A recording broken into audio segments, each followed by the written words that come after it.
Ostatecznie nie spałam na parkingu, bo po prostu było tu za dużo ludzi, wrzaski, ciągle jakieś motocykle i samochody i światła i nie czułam się tutaj dobrze, więc poszłam na plażę, tam gdzie ten drugi namiot stał. Okazało się, że to był japoński rowerzysta. Przed chwilą właśnie mnie tutaj minął. Usiłowaliśmy porozmawiać, ale się nie dało. Nie było tak źle, jak zwykle bywa na plaży. Zawsze odradzam spanie na plażach, bo jest bardzo mokro i jest pełno piachu i w ogóle wiatr i tak dalej. Ale tu było tak ciepło, że nie było kondensacji, tylko folię. Mam mokrą od polikraje od spodu, ale myślę, że z czasem ją wysuszę. Już trochę wysuszyłam. No i było za ciepło właśnie na kondensację i było bardzo przyjemnie w sumie. Ładny wschód słońca. Szkoda, że nie rozbiłam się po prostu wcześniej tam obok tego namiotu i nie poszłam wcześniej spać. O, widzę następnego pielgrzyma. Zaraz idę się przywitać i pogadać. Mam nadzieję, że dziś nie będzie mi nic psuło humoru, że ten aparat będzie działał i że będzie fajny dzień.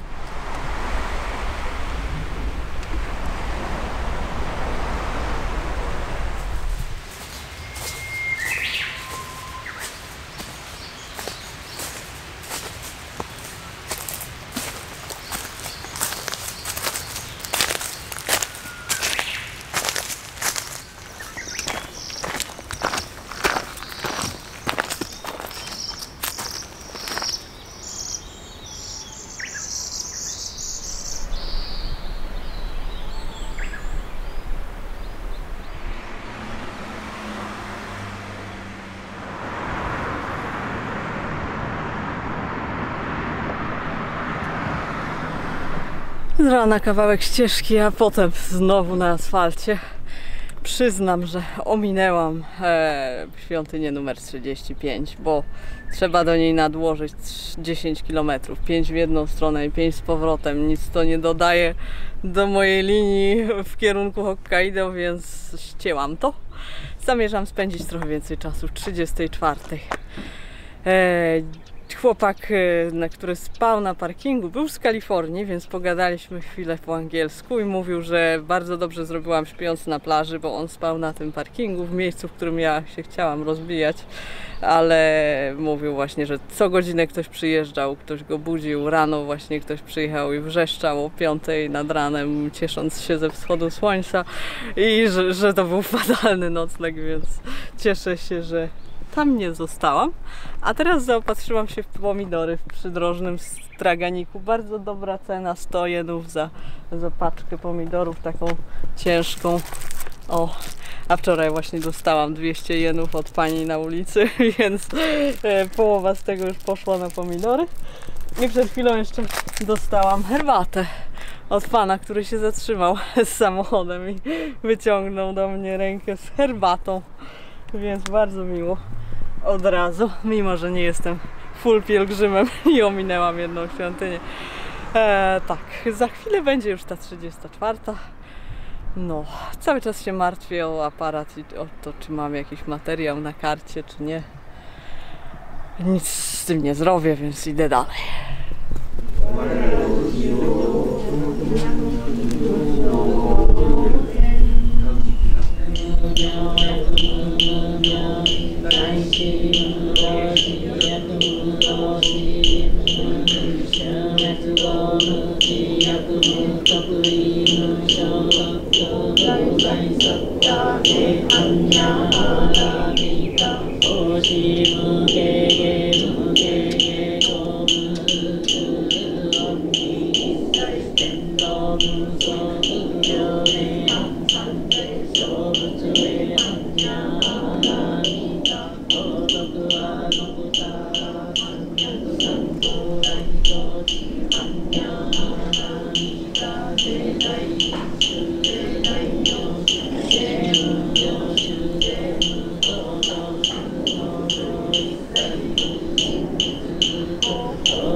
Jestem przy 34. świątyni i to jest też miejsce, gdzie wypada moje 800 km mniej więcej. Ta świątynia nie jest rewelacyjna, jest tu dużo betonu i asfaltu, a mało zieleni, mało takich zakątków, gdzie by można spokojnie usiąść i podumać. Też są tylko takie dwie większe kaplice, a poza tym dosyć skromnie. Trochę.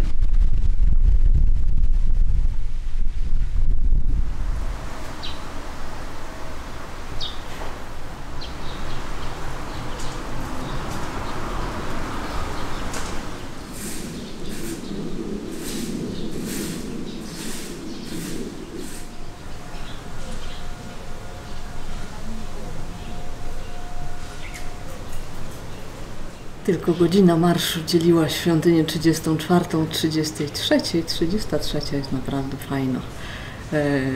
Nawet jest ławeczka tuż przy samej świątyni, więc sobie tu dyskretnie siedzę. Jest bardzo miło. Ale mam w planie jeszcze dwie świątynie dzisiaj, więc lecę, a jeszcze dodatkowo właśnie odwiedziłam shintoistyczną, która jest tutaj za płotem, ale jest takie przejście.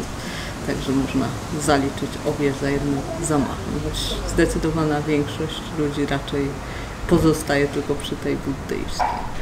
Ale tam jest fajnie.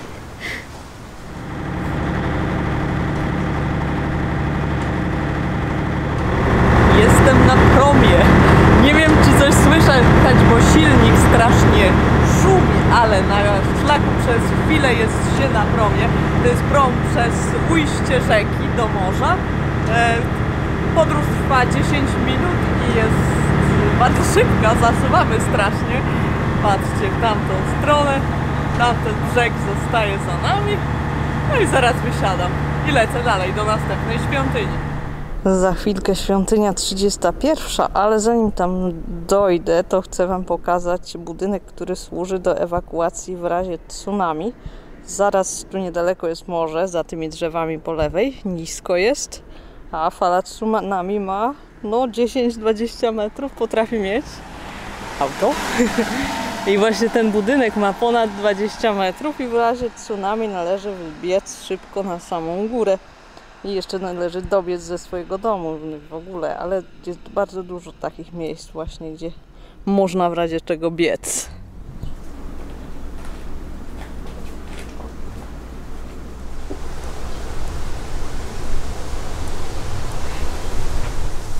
Świątynia 32 jest na szczycie górki ze wspaniałym widokiem na Pacyfik.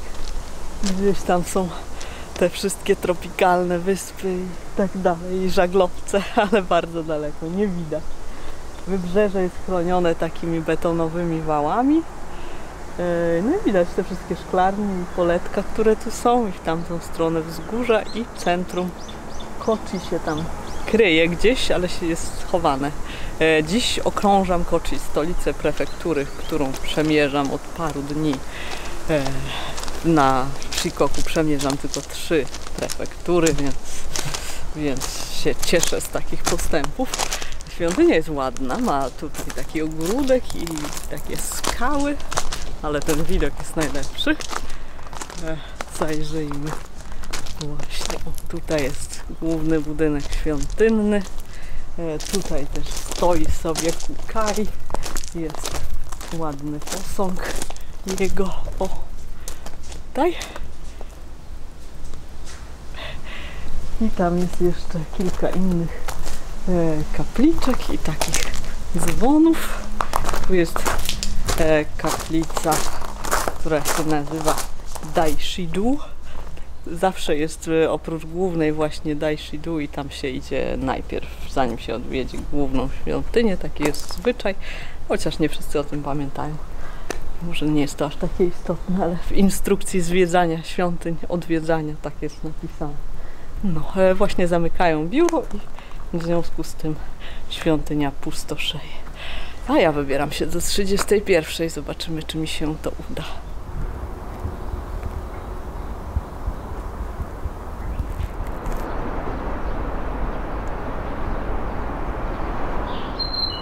Mordercze podejście na koniec dnia. Droga jest złożona z kamieni, jeszcze bez użycia cementu. Czyli jest bardzo, bardzo stara. Na pewno ma kilkaset lat. Z chwilami bardzo zniszczona.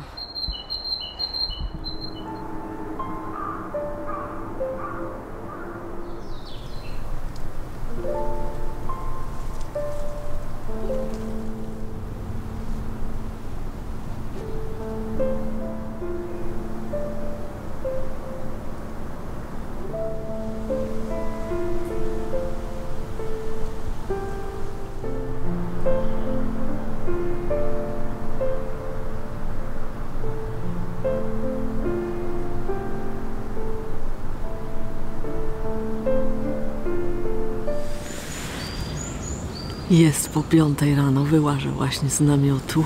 Wieczór był trudny. Okazało się, że świątynia leży na wzgórzu, na którym jest też ogród botaniczny i że szlak przez ogród botaniczny przechodzi, ale on jest czynny od 9 do 17 i okazało się, że jest zamknięta brama.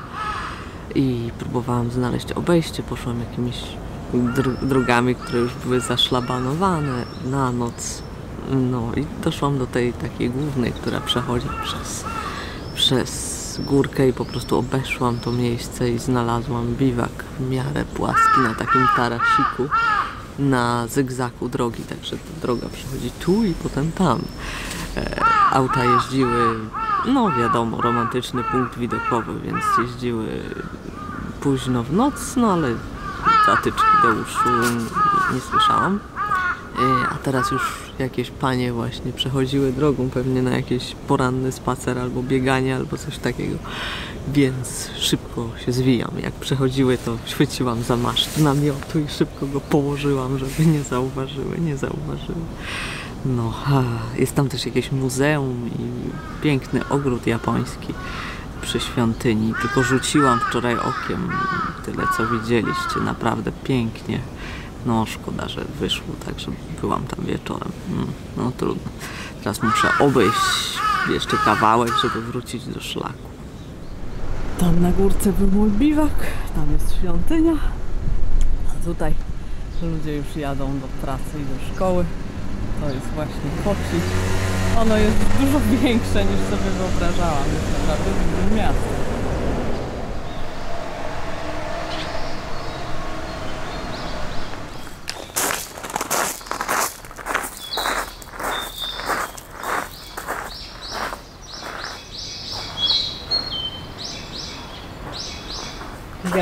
Jak to często bywa, świątynia szintoistyczna jest tuż obok buddyjskiej 30, która jest tam. A tutaj jest coś bardzo szczególnego. Kaplica świętego drzewa. W szintoizmie wiele drzew jest takich szczególnie okazałych, uznawanych za siedzibę jakichś bóstw. I tutaj to drzewo już padło ofiarą chyba czasu albo pioruna, bo ma ślady po spaleniznie. Jest tylko taki przekrój przez pień. Jest rzeczywiście ogromny, zajmuje całą tą kaplicę. I jest specjalny sposób, w jaki należy przejść przez środek tego przekroju. Tu jest taki schemat i obchodzi się dookoła. Nie należy się ukłonić. A to jest przejście.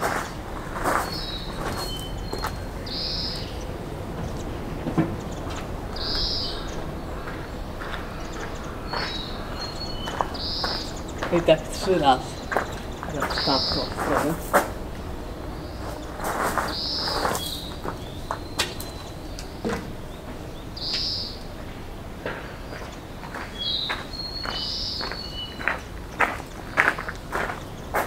I jeszcze raz.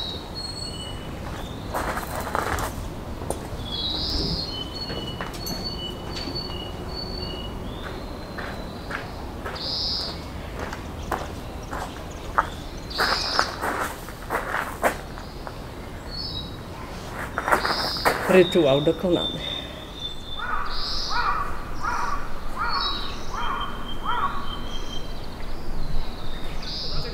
Tutejsza pagoda nie jest tak okazała jak to wczorajsza 5-piętrowa przy 31 świątyni, ale też piękna. I tutaj jest 30 świątynia, znacznie mniej okazała niż ta szintoistyczna obok i nie ma takiej fajnej kaplicy świętego drzewa.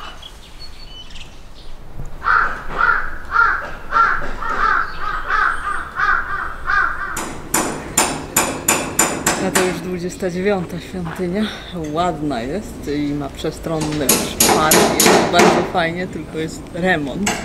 I cały czas stykają, ale poza tym fajnie.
Tymi miejscówkami z mapy nigdy nie wiadomo, czy to będzie jakaś beznadziejna pergola przy autostradzie, czy coś fajnego, ale dzisiaj jest naprawdę fajnie. Jest co prawda bardzo dosyć ruchliwa droga, ale jest oddzielona barierką, a równolegle jest taka tylko lokalna do jakiejś tutaj restauracji. Tu jest jakaś restauracja, siłownia, coś takiego. I zrobili taki kącik dla pielgrzymów, gdzie można legalnie i mile widzianie spędzić noc w przyzwoitych, schludnych warunkach. Jest taki podest do spania, jest ławeczka, nawet jest automat z kawą, kosz na śmieci, gniazdko, obok jest toaleta wypasiona, bardzo fajna i jest to tak osłonięte taką ażurową, takim odeskowaniem ażurowym. No słychać auta, pali się światło, ale takie w miarę dyskretne i jest super i wszyscy są bardzo miło tutaj nastawieni, nie tak jak było przez jakiś czas tam bardziej na zachód, gdzie były jakieś zakazy i powściągali chatki. Tutaj to jest właśnie dla wędrowców i wszyscy mówią dzień dobry, którzy tu przechodzą. Po 18 chyba po prostu skończyli pracę i wracali do domu i parę osób przeszło i wszyscy dzień dobry i dobranoc.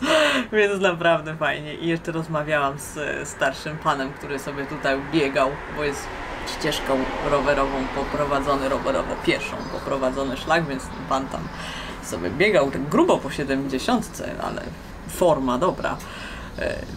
Wiek nie ma znaczenia. Byłam w dużym supermarkecie, więc pokażę wam jeszcze, co kupiłam do jedzenia. Pomidor jest od wczoraj, zachowałam go, żeby zjeść go dzisiaj jako sałatkę z kawałkiem cebuli. Mam ugotowany już ryż i kotleta schabowego, więc będzie prawie jak w domu, tylko właśnie ziemniaków tutaj nie ma. No i co? Była szynka w promocji, więc wzięłam. Była Filadelfia, więc wzięłam, bo to jest jedyny rodzaj sera, jaki sprzedają w większych porcjach.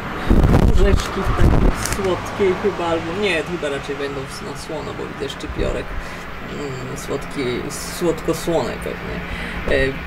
Dołożyłam cukierków herbacianych, to jest moja ogólna torba z cukierkami, to jest moja ogólna torba z czekoladkami, bo wiele z tutejszych czekolad sprzedają w kartoniku, w którym jest takich małych upakowanych osobno kosteczek, więc no tak, to się kupuje i ta zielona jest herbaciana, a ta złota jest cytrynowa. Wzięłam też 2 tabliczki truskawkowej, bo jest bardzo smaczna. Zachowałam w kartoniku, bo w środku jest sreberko, które się potrafi w plecaku rozwalić i czekolada wypłynąć. Więc to zostawiłam właśnie w pudełku i one mają tylko 46 gramów. To jest największa czekolada, jaką można kupić w Japonii, ma 50 gramów. Nie mają tu normalnych tabliczek, takich jak u nas 100 gramów, ani tym bardziej takich skandynawskich 200 czy 250 gramowych tabliczek. No muszę z tym jakoś żyć. Drogo wychodzi czekolada. To są ciasteczka herbaciane. To już chyba znacie, to są pałeczki herbaciane i wzięłam też cukierki, właściwie fasolki, żelki fasolki o smaku kiwi. Jeszcze ich nie próbowałam, ale tak zachęcająco wyglądały, że musiałam. I nawet jest napisane, że są premium. Widocznie tutaj choroba premium też dotarła. Wszystko musi być premium, nawet papier toaletowy. No, to tyle. Żegnam się. Idę spać, ale najpierw oczywiście schabowy. Pewnie się z czasem tutaj ta droga trochę uspokoi i będzie miło.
Wczoraj nie nagrałam, bo zaczęło lać i schowałam aparat do plecaka. Nic się też nie działo, poza tym, że byłam w sklepie i że szłam asfaltem w deszczu. Jestem strasznie zaspana. Słyszycie auta, jestem przy samej drodze, ale na szczęście jest tu ten zielony żywopłot. Planowałam zakończyć wędrówkę wcześniej, znaleźć jakieś fajne miejsce i tam osiąść, ale fajnych miejsc nie było. Były takie gęsto zabudowane wsie z brakiem fajnych wiat. Jedna była jakaś, ale bez WC i tak przy samej drodze z asfaltem po prostu tutaj, więc to było bez sensu. Przeszłam taką górkę ścieżką, gdzie liczyłam na to, że postawili jakąś wiatkę albo chociaż pergolę, ale nie było nic, więc zeszłam do wsi i po prostu stwierdziłam, że będę po ciepłu jeszcze godzinę szła do tej wiaty tutaj, więc przyszłam tu 19:40. Godzinę trwało, zanim rozłożyłam namiot, bo jest on na takim stole, takiej ławce stole. To jest ławka do siedzenia, kwadratowa, bardzo krótka, więc wystawały mi nogi, mimo że położyłam namiot po przekątnej. No nie było to najwygodniejsze. Musiałam rozłożyć namiot, ponieważ wiatr zacinał deszczem i po prostu trochę tutaj padało do środka, więc tropik mnie osłaniał od deszczu. Na linie wisi namiot i jeszcze tu jest doniczką przywalony. Jakieś cegły znalazłam, no ale trudne to było jednak, namiot samonośny ma swoje zalety. Nie jest nią waga. To jest jak jest. No dałam radę, ugotowałam kolację, poszłam spać i spałam do 6:30.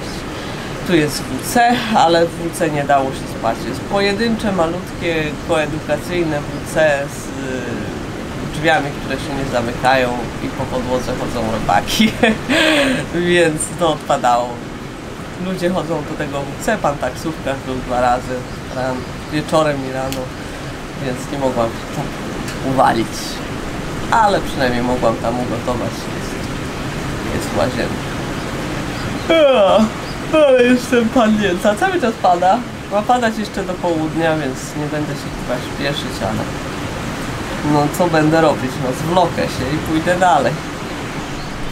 Właściwie wczoraj coś jeszcze fajnego się działo, mianowicie zakupiłam całą torbę takiej papryki ze straganu przy drodze. Ona kosztowała tylko 50 jenów, to jest jakieś złoty 60, bo to są takie malutkie papryczki, których pewnie się już nie da do żadnej hurtowni sprzedać, bo są za małe. Większe, takie normalne były po 100 jenów, ale dla mnie różnica w gabarycie nie robi różnicy, więc wziąłem te malutkie. A to jest ten mój makaron, który ostatnio często jadam. To jest makaron udon, który jest już ugotowany, jest bardzo smaczny, ma 200 gramów i nie kosztuje nawet 2 zł, więc stanowi bardzo dobrą bazę moich potraw. Do tego mam właśnie cebulkę z papryką smażoną na maśle i jeszcze ser we wiórkach, więc tym posypuję i to jest moja kolacja. No ale od kolacji gadam, a śniadanie będzie pomidorek, Filadelfia i bułeczki takie dosyć nędzne z rodzynkami. Nie, z czekoladą, nie z rodzynkami. Zwykle podsumowuję swój dzienny dystans wieczorem. Wczoraj nie miałam już na to siły i zrobiłam to teraz. Okazało się, że 1,5 kilometra temu osiągnęłam 900 km. Wczoraj idąc w deszczu po ciemku, więc znak pod wiatą. Wiatr trochę rozsypuje listki, ale no w każdym razie 900 jeszcze tylko stoi, będzie pierwszy 1000.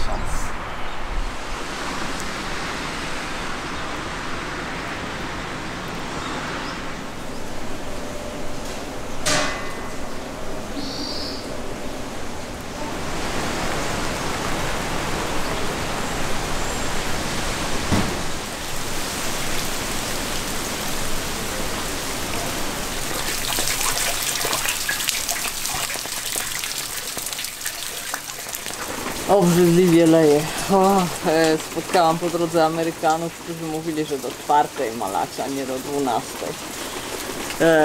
W całym kompleksie świątyni 26 jest tylko jedna sucha ławka, na której właśnie siedzę, a tak to wszystko jest zlane deszczem. I jest, jak się siądzie i jak się zwolni, to jest zimno. Tylko na podejściu było gorąco, także zaraz ubieram z powrotem kurtkę i spodnie przeciwdeszczowe. Na dziś w planie jeszcze 2 świątynie, 25 i 24. No a potem może przestanie lać i mam nadzieję na jakąś dobrą miejscówkę.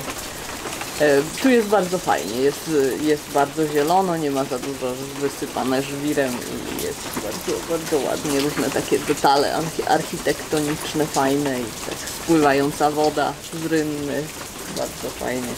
I oczywiście jak to w deszczu nie ma zbyt wiele osób, ale są. Kilku pielgrzymów spotkałam też na ścieżce w lesie, który dzisiaj wygląda jak tropikalny las deszczowy.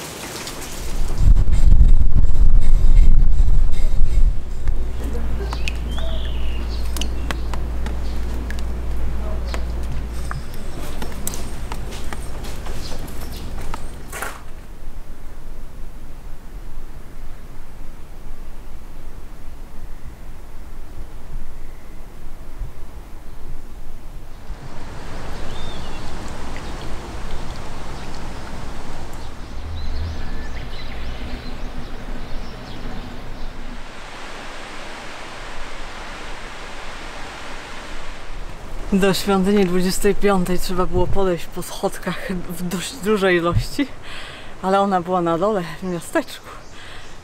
24 jest na wysokiej górce nadmorskiej, na Cyplu.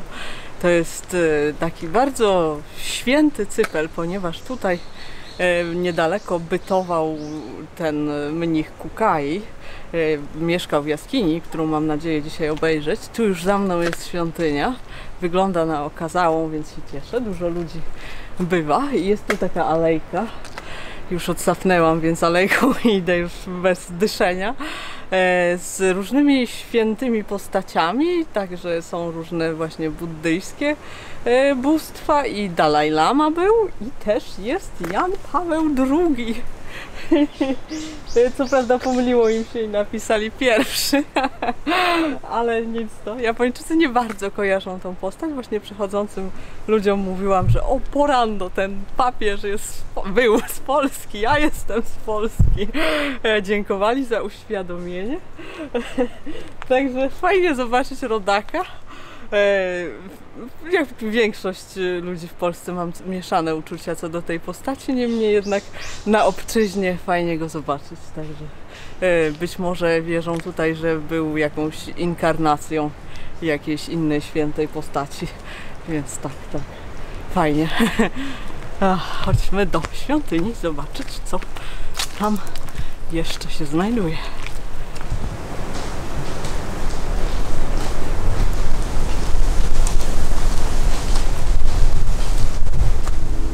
Jest tutaj kamień wyciągnięty z morza, raczej z brzegu morza, w którym jest mnóstwo takich wyżłobień zrobionych przez kamienie poruszane przez fale. Po prostu erozja. Fala płynie, porusza kamieniem i robi się takie wyżłobienie. Jest też tutaj kamień, którym można sobie postukać i to też ma przynieść jakieś magiczne skutki, można go tak powiedzieć. Słyszałam, że ktoś tak robił. Instrukcja jest wyłącznie po japońsku i bez rysunków.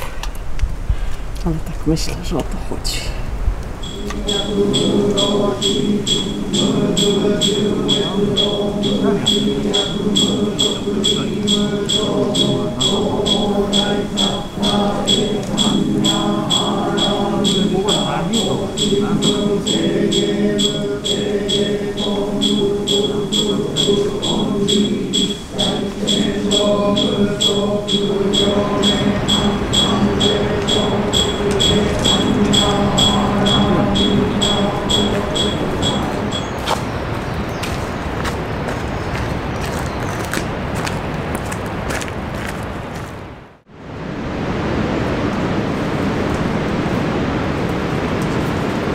Legenda głosi, że matka Kukaja, szukając go tutaj, chcąc sprawdzić, co się z nim dzieje, wspinała się na tę górę i kiedy była gdzieś mniej więcej w tym miejscu, rozpętała się burza, a Kukai swoją nadprzyrodzoną mocą odwrócił skałę, tak że stała się ona schronieniem dla jego matki i ona znalazła tutaj schronienie podczas burzy.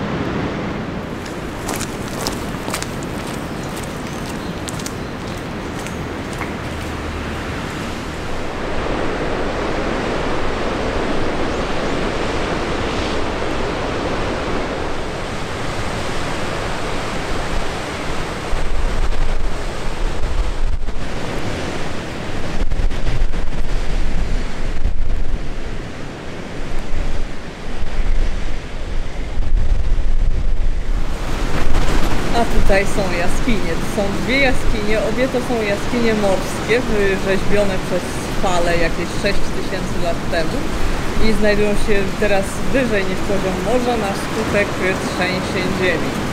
Tu właśnie mieszkał Kukai. Mieszkał w tej jaskini za mną i tam jest druga jaskinia, w której medytował i w której osiągnął oświecenie, jak się przyjmuje. Można wejść do środka, więc chodźmy zobaczyć.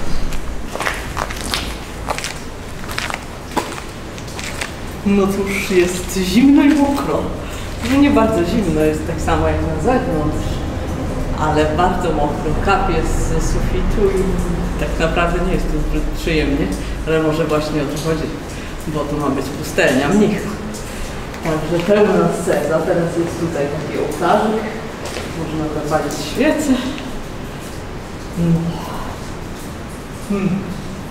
Nie wiem, czy chciałabym zostać mnichem i mieszkać w takim miejscu. Lubię jaskinie, jak wiecie, spałam nawet w Chorwacji w jaskini. Tu bym pewnie też spała, ale czy to jest miejsce, w którym chciałabym mieszkać i doznać oświecenia? Myślę, że łatwiej przychodzi oświecenie na zewnątrz, ale Kukai błąkał się tu po lasach. Chodził dużo po lesie, praktykował wypowiadanie mantr, co w konsekwencji miało właśnie doprowadzić do odnalezienia uniwersalnej prawdy.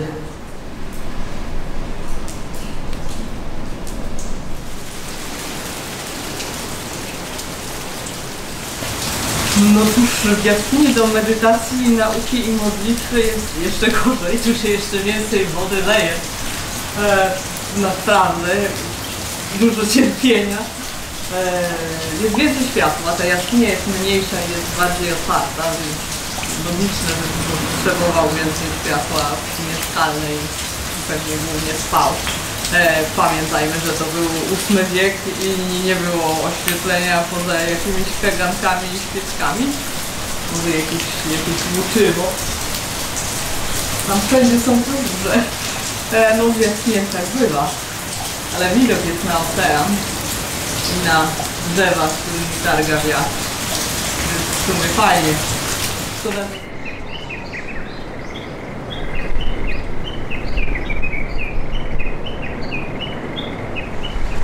Tutaj dzisiaj planuję nocleg. Nie jest to oczywiście jakieś super prywatne miejsce.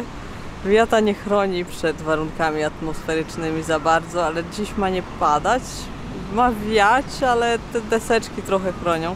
Tam jest toaleta i jakieś muzeum. Autobus właśnie zajechał. Już mi się dalej nie chce iść szukać, bo znowu będzie kłopot. Biorę co dają. Aktualizacja, 1:30 w nocy. Jest burza, potwornie leje od 1,5 godziny. Wszystko mi już zdążyło przemoknąć. Godzinę się zastanawiałam, czy może przejdzie, czy nie, bo po prostu przez tą wiatę się deszcz zaczął przelewać. Nie miało być tej burzy. Nawet ciężarówki zawijają na parking, tak potwornie leje. No więc ewakuowałam się do WC. Na ścianie WC jest znak, że jest kamera i w ogóle, ale myślę, że jak nawet ktoś przyjdzie i się będzie czepiał, to sytuacja survivalowa w tej budce w czasie burzy i wszystko mokre. Porozkładałam rzeczy, żeby coś podeschło, ale nie wiem jak to będzie. W każdym razie kładę się spać tutaj.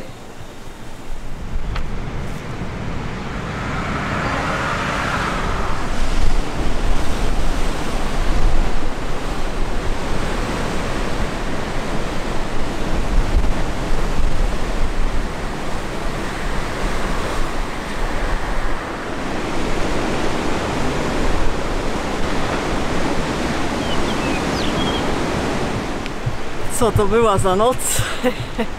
Ewakuacja w środku nocy. Ale dobrze zrobiłam, jeszcze 3 godziny pospałam w tym WC i było fajnie. Nikt mnie nie zauważył i nie było problemu. Była od razu się tam rozbić. No, trudno.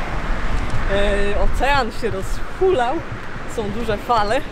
3 surferzy tam w piankach bujają się na deskach. Pięknie dziś ocean wygląda. I jeszcze 3 dni ładnej pogody i znowu będzie padało. Ta burza tej nocy pewnie była tylko takim preludium do pory deszczowej, która się niestety zbliża i na to się nie cieszę, bo pewnie będzie więcej takich nocy i straszliwych huraganów. No ale co zrobić? Za długi kraj, żeby przeczekiwać porę deszczową. Ale patrzcie na ten piękny ocean. Nie jest dziś spokojnie.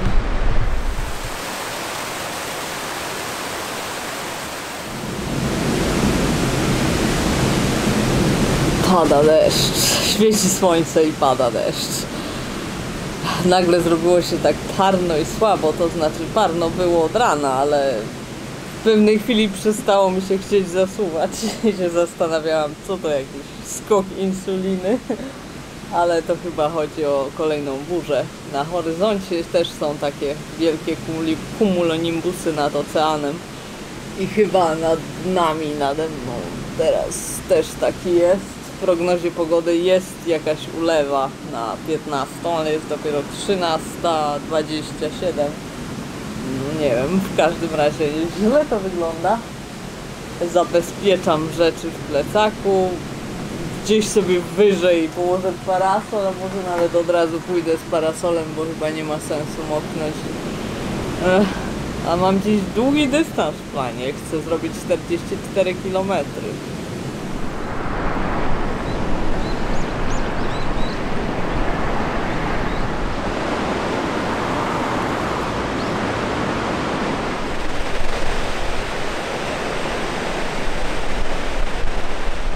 Mają tu fantazję. Most jest zrobiony w kształcie mewy rozpościerającej skrzydła i te skrzydła są przęsłami tego mostu. Fajne. Dla pieszych jest osobna kładka.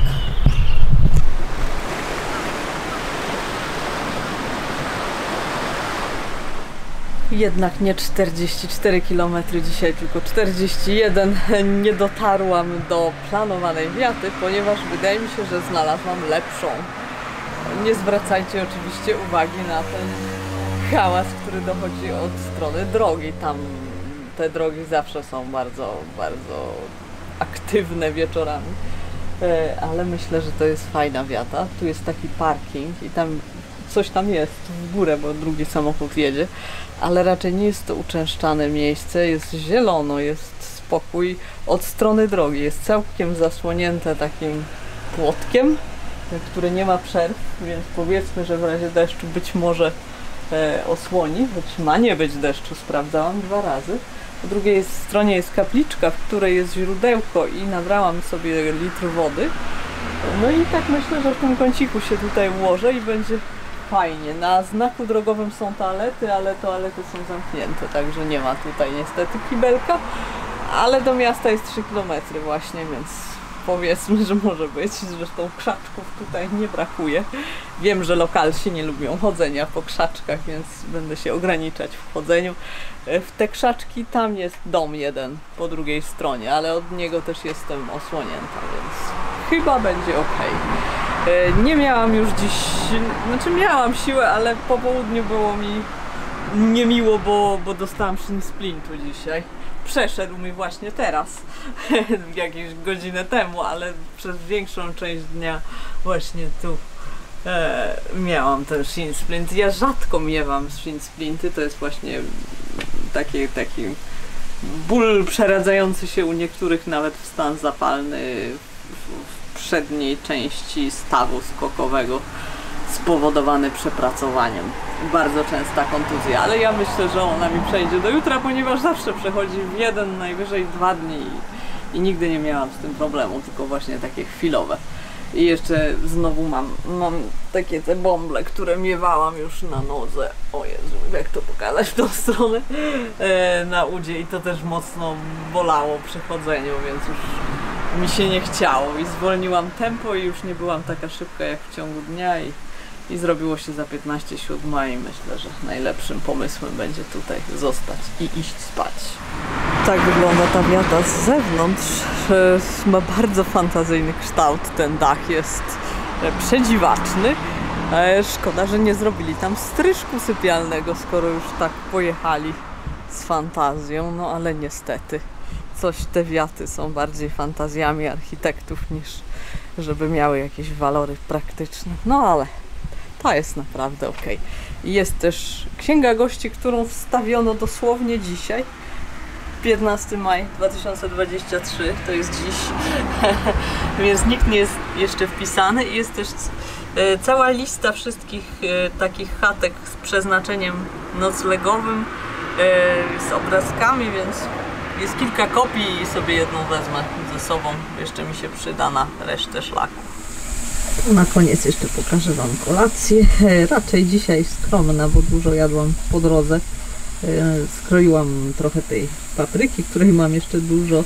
Po drodze dostałam onigiri od spotkanej Francuski, bardzo miłej 72-latki, która na trzecie imię ma Agnieszka, Agnieszka. No i kupiłam jeszcze rybę panierowaną. poznałam, że to ryba, dlatego że ma ogonek. Tutaj, więc musi to być ryba. No i to tyle na dziś.